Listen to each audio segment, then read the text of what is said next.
हर सांस में मालिक को कैसे याद करें? बाबा जी ने बताया आसान तरीका। राधा स्वामी जी। साध संगत जी। राधा स्वामी जी। आज की यह साखी एक ऐसे इंसान की है जो बाहर से तो बहुत साधारण जीवन जी रहा था, लेकिन उसके मन के अंदर एक बहुत बड़ा सवाल था। उसका नाम था मोहन। मोहन रोज सुबह उठता, अपने काम पर जाता, परिवार की जिम्मेदारियां निभाता और रात को थककर सो जाता। वह सत्संग भी सुनता था और सिमरन करने की कोशिश भी करता था, लेकिन उसके मन में हमेशा एक बात रहती थी। मैं मालिक को याद करना चाहता हूं, लेकिन मेरा मन बार बार दुनिया के कामों में चला जाता है। आखिर हर सांस में मालिक को कैसे याद किया जाए? एक दिन मोहन सत्संग में गया। सत्संग के बाद जब संगत धीरे धीरे बाहर निकल रही थी, मोहन कुछ देर वहीं बैठा रहा। उसने मन ही मन कहा, मालिक, मैं आपको याद करना चाहता हूं, लेकिन मुझसे होता नहीं। सुबह कुछ देर सिमरन करता हूं, फिर काम शुरू होते ही सब भूल जाता हूं। शाम को याद आता है कि आज तो मैंने आपको ठीक से याद ही नहीं किया। उसी समय उसके मन में एक सवाल उठा, क्या सच में ऐसा तरीका हो सकता है कि इंसान अपने काम भी करता रहे और मालिक को भी याद करता रहे? मोहन अगले सत्संग में बाबा जी के सामने बैठा था। सत्संग समाप्त होने के बाद उसने विनम्रता से पूछा, बाबा जी, एक बात पूछनी है। बाबा जी ने मुस्कुराकर कहा, पूछो बेटा। मोहन बोला, बाबा जी, मैं मालिक को याद करना चाहता हूं, सिमरन भी करना चाहता हूं, लेकिन जब काम पर जाता हूं तो काम में उलझ जाता हूं। घर आता हूं तो घर की चिंता शुरू हो जाती है। कभी पैसे की चिंता, कभी परिवार की चिंता, कभी भविष्य की चिंता। फिर मैं सोचता हूं कि मैंने आज मालिक को याद ही नहीं किया।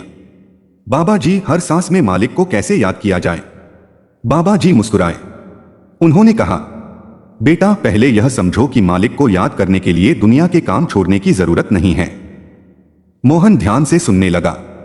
बाबा जी बोले, तुमने कभी देखा है कि एक मां घर के कितने ही काम करती रहती है, लेकिन उसका ध्यान अपने छोटे बच्चे पर रहता है?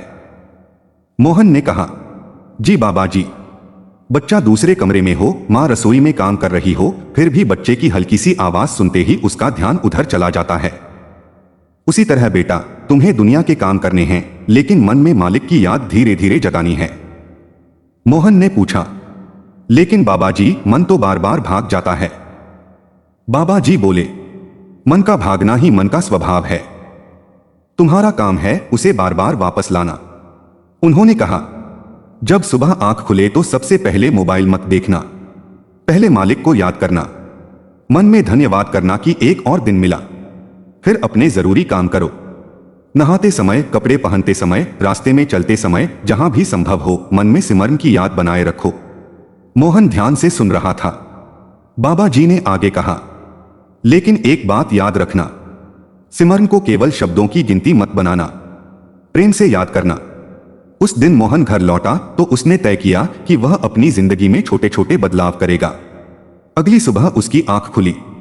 पहले की तरह उसने मोबाइल उठाने के बजाय कुछ क्षण आंखें बंद की, मन में मालिक को याद किया।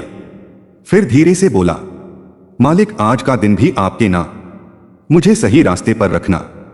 बस इतनी सी बात थी, लेकिन मोहन के अंदर कुछ बदलने लगा। वह काम पर गया। रास्ते में ट्रैफिक था, लोग हॉर्न बजा रहे थे, कोई जल्दी में था, कोई गुस्सा कर रहा था। पहले मोहन भी परेशान हो जाता था, लेकिन उस दिन उसने मन ही मन सिमरन किया। उसने सोचा, मैं तो अपना काम कर रहा हूं, बाकी मालिक पर छोड़ देता हूं। धीरे धीरे उसका मन शांत हो गया। दोपहर में काम का दबाव बहुत बढ़ गया। मोहन परेशान होने लगा। तभी उसे बाबा जी की बात याद आई, मन को बार बार वापस लाना है। उसने कुछ क्षण आंखें बंद की और मालिक को याद किया। फिर काम में लग गया। शाम को घर लौटते समय उसे महसूस हुआ कि आज भी उसका मन कई बार भटका था, लेकिन पहली बार उसे निराशा नहीं हुई। उसने कहा, आज मैं कम से कम कई बार वापस मालिक की याद में आया। और यही उसकी शुरुआत थी। साध संगत जी, यही बात इस साखी का पहला संदेश है। मालिक को याद करने के लिए जिंदगी से भागना नहीं है, जिंदगी जीते हुए मालिक को याद करना सीखना है। मोहन को अभी बहुत कुछ सीखना था, क्योंकि अगले दिन उसके सामने ऐसी परिस्थिति आने वाली थी जहां उसका गुस्सा उसकी सारी साधना पर भारी पड़ने वाला था, और वहीं से उसकी असली परीक्षा शुरू होने वाली थी। अगली सुबह मोहन पहले से ज्यादा उत्साहित था। उसने सोचा, आज मैं कोशिश करूंगा कि हर काम के बीच मालिक को याद रखूं। सुबह उसने सिमरन किया, फिर घर के काम किए। काम पर पहुंचा तो दिन ठीक चल रहा था, लेकिन दोपहर के समय उसके साथ एक ऐसी घटना हुई जिसने उसका धैर्य हिला दिया। मोहन ने कई दिनों की मेहनत से एक जरूरी काम पूरा किया था, लेकिन उसके साथी ने लापरवाही से वह काम गलत जगह भेज दिया, जिसके कारण मोहन को अपने अधिकारी से डांट सुननी पड़ी। मोहन को बहुत गुस्सा आया। उसके मन में आया, अभी जाकर उसे सबक सिखाता हूं। वह गुस्से में अपनी कुर्सी से उठा। तभी उसे बाबा जी की बात याद आई, मन को बार बार वापस लाना है। लेकिन उस समय गुस्सा इतना ज्यादा था कि उसे कुछ समझ नहीं आ रहा था। वह कुछ देर चुप रहा, फिर मन में मालिक को याद किया। उसने सोचा, अगर मैं अभी गुस्से में बोल दूंगा तो क्या समस्या ठीक हो जाएगी? जवाब अंदर से आया, नहीं। वह बैठ गया। कुछ देर बाद उसका मन थोड़ा शांत हुआ। उसने अपने साथी को बुलाया और कहा, भाई गलती हो गई है, चलो इसे ठीक करते हैं। साथी को उम्मीद नहीं थी कि मोहन इतनी शांति से बात करेगा। उसने कहा, मुझे माफ कर देना, मेरी गलती थी। मोहन ने पहली बार महसूस किया कि सिमरन का असली फल केवल आंखें बंद करके बैठने में नहीं, बल्कि जीवन के व्यवहार में दिखाई देता है। शाम को घर जाते समय वह सोचता रहा, आज अगर मैंने मालिक को याद नहीं किया होता तो मैं बहुत बड़ा झगड़ा कर बैठता। उस दिन उसे एक नई बात समझ आई। हर सांस में मालिक को याद करने का मतलब यह भी है कि जब मन गलत दिशा में जाने लगे, उसी समय मालिक की याद उसे रोक दे। कुछ दिन ऐसे ही बीतने लगे। मोहन सुबह मालिक को याद करता, काम के बीच याद करता, खाना खाने से पहले याद करता, रात को सोने से पहले याद करता, लेकिन फिर भी उसका मन कभी कभी बहुत परेशान हो जाता। एक रात वह बहुत चिंता में था। घर में आर्थिक परेशानी चल रही थी। उसे अपने बच्चों के भविष्य की चिंता थी। वह बिस्तर पर लेटा और सोचने लगा, आगे क्या होगा? फिर उसे बाबा जी की बात याद आई, काम तुम्हारा है, परिणाम मालिक के हाथ में छोड़ना सीखो। मोहन ने आंखें बंद की, सिमरन शुरू किया।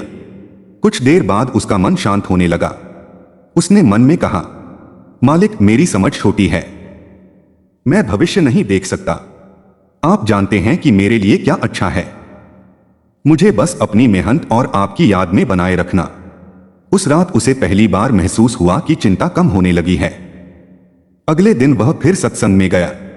उसने पूछा, बाबा जी क्या हर सांस में मालिक को याद करने का मतलब यह है कि मैं हर समय सिमरन करता रहूं? बाबा जी ने कहा, बेटा जब तुमने पहली बार साइकिल चलाना सीखा था तो क्या हर समय सोचते थे कि संतुलन कैसे बनाना है? मोहन ने कहा, नहीं बाबा जी, धीरे धीरे आदत बन गई। इसी तरह मालिक की याद भी अभ्यास से जीवन का हिस्सा बनती है। पहले तुम्हें याद करके सिमरन करना पड़ेगा, फिर धीरे धीरे ऐसी आदत बनेगी कि काम करते हुए भी अंदर से याद बनी रहेगी। मोहन ने कहा, बाबा जी लेकिन कई बार मैं भूल जाता हूं। बाबा जी बोले, भूलना कोई हार नहीं है, भूलने के बाद वापस याद करना साधना है। यह बात मोहन के दिल में उतर गई। उस दिन से उसने एक नियम बनाया, जब भी वह कोई नया काम शुरू करता कुछ क्षण मालिक को याद करता। सुबह उठना मालिक की याद, काम शुरू करना मालिक की याद, खाना खाना मालिक की याद, घर लौटना मालिक की याद, गुस्सा आए मालिक की याद, डर लगे मालिक की याद, और सोने से पहले मालिक की याद। कुछ महीने बाद उसके परिवार ने भी उसके अंदर बदलाव देखा। उसकी पत्नी ने कहा, पहले आप छोटी छोटी बात पर परेशान हो जाते थे, अब बहुत शांत रहते हैं। मोहन मुस्कुराया और बोला, मैंने कुछ बड़ा नहीं किया, बस मालिक को याद करना सीख रहा हूं। लेकिन मोहन की यात्रा अभी पूरी नहीं हुई थी, क्योंकि एक दिन उसके जीवन में ऐसी घटना हुई जिसने उसे यह समझा दिया कि मालिक की याद केवल सुख में नहीं बल्कि सबसे कठिन समय में भी साथ रहनी चाहिए। कुछ समय बाद मोहन के जीवन में अचानक बड़ी परेशानी आ गई। उसका काम छूट गया, घर का खर्च चलाना मुश्किल हो गया। पहले की तरह अगर यह घटना होती तो मोहन शायद पूरी तरह टूट जाता, लेकिन इस बार उसने खुद को संभाला। उसने मन में कहा, मालिक यह परिस्थिति भी आपकी जानकारी में है, मुझे हिम्मत देना। वह काम की तलाश करता रहा, सुबह उठकर सिमरन करता, फिर काम की तलाश में निकल जाता। कई जगह गया, लेकिन हर जगह से निराशा मिली। एक दिन वह बहुत थककर घर लौट रहा था। उसके पास पैसे बहुत कम बचे थे। मन में चिंता थी। तभी रास्ते में उसे एक बुजुर्ग साधक दिखाई दिए। उन्होंने मोहन से पूछा, बेटा इतने परेशान क्यों हो? मोहन ने अपनी परेशानी बता दी। बुजुर्ग ने कहा, तुम मालिक को याद करते हो? मोहन ने कहा, जी। उन्होंने पूछा, सिर्फ तब जब परेशानी आती है? मोहन कुछ देर चुप रहा, फिर बोला, शायद पहले ऐसा ही था। बुजुर्ग मुस्कुराए।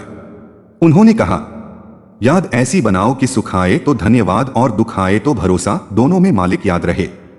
मोहन को लगा जैसे उसे वही बात फिर से समझाई जा रही है जो बाबा जी ने कही थी। वह घर लौटा। उस रात उसने परिवार के सामने कहा, हम परेशान हैं लेकिन टूटेंगे नहीं। हम मेहनत करेंगे और मालिक को याद रखेंगे। उसने अगले दिन फिर कोशिश शुरू की। कुछ दिनों बाद उसे एक छोटा काम मिल गया। आमदनी पहले से कम थी, लेकिन उसके घर का खर्च चलने लगा। मोहन ने मन में कहा, मालिक आपने रास्ता खोल दिया। उस दिन उसे समझ आया कि मालिक की मेहर का अर्थ हमेशा हमारी इच्छा के अनुसार परिणाम मिलना नहीं होता। कई बार मेहर यह होती है कि कठिन परिस्थिति में भी इंसान का मन टूटने नहीं दिया जाता। समय बीतता गया। अब मोहन की एक आदत बन चुकी थी। वह सांस लेता तो उसे याद आता, मालिक। वह कोई काम करता तो मन में याद आती, मालिक। वह किसी दुखी इंसान को देखता तो सोचता, मालिक मुझे भी सेवा और दया का भाव देना। और जब कोई खुशी मिलती तो कहता, मालिक शुक्र है। एक दिन मोहन फिर सत्संग में गया। उसने बाबा जी से कहा, बाबा जी अब मुझे लगता है कि हर सांस में मालिक को याद करना कोई अलग काम नहीं है, यह तो जीवन जीने का तरीका है। बाबा जी मुस्कुराए। उन्होंने कहा, बिल्कुल बेटा, जब सांस चलती है तो समझो मालिक ने अवसर दिया है। जब काम करने की शक्ति मिलती है तो समझो सेवा का अवसर मिला है। जब दुख आता है तो धैर्य रखने का अवसर है। जब सुख आता है तो शुक्र करने का अवसर है। और जब मन भटकता है तो उसे वापस मालिक की याद में लाने का अवसर है। मोहन की आंखों में आंसू आ गए। बाबा जी ने कहा, बेटा इंसान को यह नहीं देखना चाहिए कि उसने आज कितनी देर सिमरन किया। उसे यह देखना चाहिए कि आज उसके व्यवहार में मालिक की याद कितनी दिखाई दी। क्या आज गुस्से में उसने खुद को रोक लिया? क्या आज किसी दुखी इंसान की मदद की?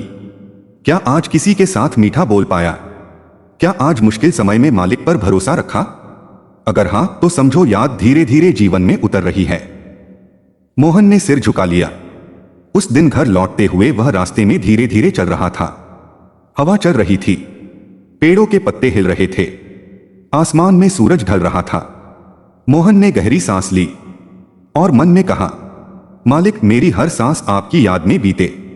फिर उसने सोचा, मैं नहीं जानता मेरी जिंदगी कितनी लंबी है, लेकिन जितनी भी है उसमें आपकी याद बनी रहे। साध संगत जी, इस साखी की सबसे बड़ी सीख यही है, मालिक को याद करने के लिए किसी खास जगह या खास समय का इंतजार मत करो। सुबह उठो याद करो, काम करो याद करो, चलो याद करो, खाना खाओ शुक्र करो, दुख आए भरोसा रखो, सुख आए अहंकार मत करो, गुस्सा आए रुक जाओ, और रात को सोने से पहले अपने मन से कहो, आज जो भी हुआ मालिक आपकी रजा में हुआ, कल फिर मुझे आपकी याद में जगाना। धीरे धीरे यही अभ्यास इंसान के जीवन में ऐसी मिठास पैदा कर सकता है कि वह दुनिया के बीच रहकर भी अपने अंदर मालिक की याद को महसूस करने लगे। और शायद यही सबसे सुंदर साधना है, दुनिया के काम हाथों से करना और मालिक की याद दिल में रखना। राधा स्वामी जी, अगर हमारी वीडियो आपको अच्छी लगी हो तो हमारे चैनल को सब्सक्राइब जरूर करें ताकि हमारी वीडियो आप तक पहुंच सके, और कमेंट में अपने शहर का नाम जरूर लिखें राधा स्वामी जी।